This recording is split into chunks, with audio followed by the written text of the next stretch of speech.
জন্মদিন পালন করে কি আমি হারাম কাজ করে ফেললাম?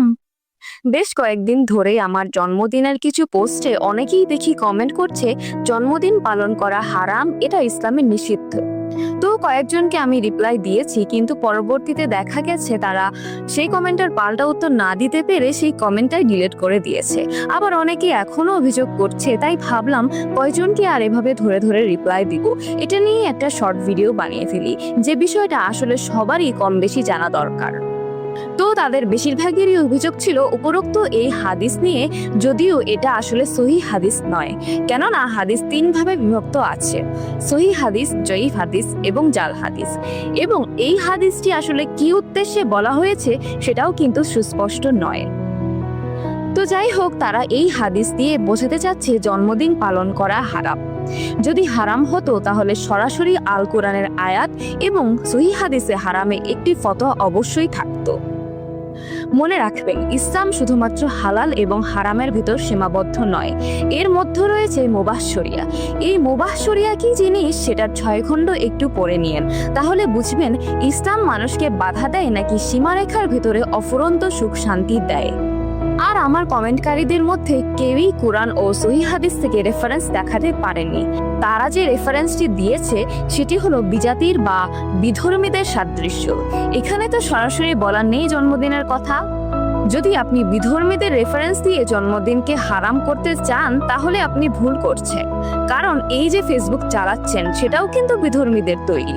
এমনকি যে কিবোর্ড ব্যবহার করছেন বা যে সার্ভার ব্যবহার করছেন সেটাও কিন্তু বিধর্মীদের। তাহলে আপনিও আজ থেকে ফেসবুক এবং ইন্টারনেট চালানো বন্ধ করুন, কারণ এই সমস্ত কিছুই বিধর্মীদের তৈরি। এজন্য আব্দুর রহমান রহমতুল্লাহ আলাইহি বলেন, ইসলামের সবথেকে বড় শত্রু হলো অজ্ঞতা, এবং এই অজ্ঞতাই ইসলামের ভাবমূর্তি এবং জ্ঞানকে ধ্বংস করে। এবং তারা যে হাদিসটা দিয়েছে তার ব্যাখ্যা বা শানে নজুল হলো এমন বিধর্মীদের উৎসব যেরকম পূজা, ক্রিসমাস এবং আরো বিভিন্ন জিনিস যা ইবাদত সম্পর্কিত শিরক করাকে বোঝায়।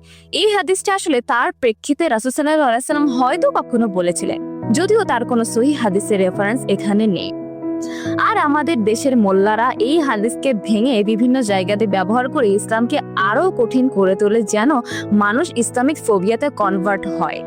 এখন অনেকেই বলতে পারেন, নবী তো কখনো জন্মদিন পালন করেননি, আপনি কেন তা করবেন? ভাই, নবীদের যুগে তো মিলাদ পড়ানো ছিল না, তাই বলে কি হানাফি মাযহাবে মিলাদ পড়ানো হয় না? দেখুন, আমি একজন ইসলামিক গবেষক, নাস্তিকদের বিরুদ্ধে লেখালেখি করি এবং ইসলামের ওপর গবেষণামূলক ভিডিও বানাই। আমি এমন কাজ কেন করব যেটা ইসলামে সরাসরি হারাম? মনে রাখবেন, ইসলামের ৭২টি দল রয়েছে। তাদের মৌলিক স্তম্ভ নামাজ, রোজা, হজ, যাকাত, কালেমা, এগুলো বাদ দিয়ে আল্লাহর দুনিয়ার সমস্ত কিছু নিয়ে ভেদাভেদ করে এই উগ্রবাদী ধর্মান্তক ব্যক্তিরা, বা যেটাকে বলে সোকল্ড মাওলানা। তারা যদি কখনো মুবাহ শরিয়ার বিষয়টা ক্লিয়ার করত, তাহলে অনেক মানুষের ভেতরে এরকম দ্বন্দ্ব বা ভেদাভেদ সৃষ্টি হতো না।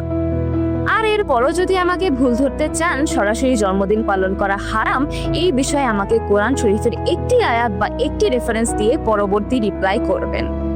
আপনার মন গড়া বা আপনার আবেগী কথা আমার কাছে গ্রহণযোগ্য হবে না।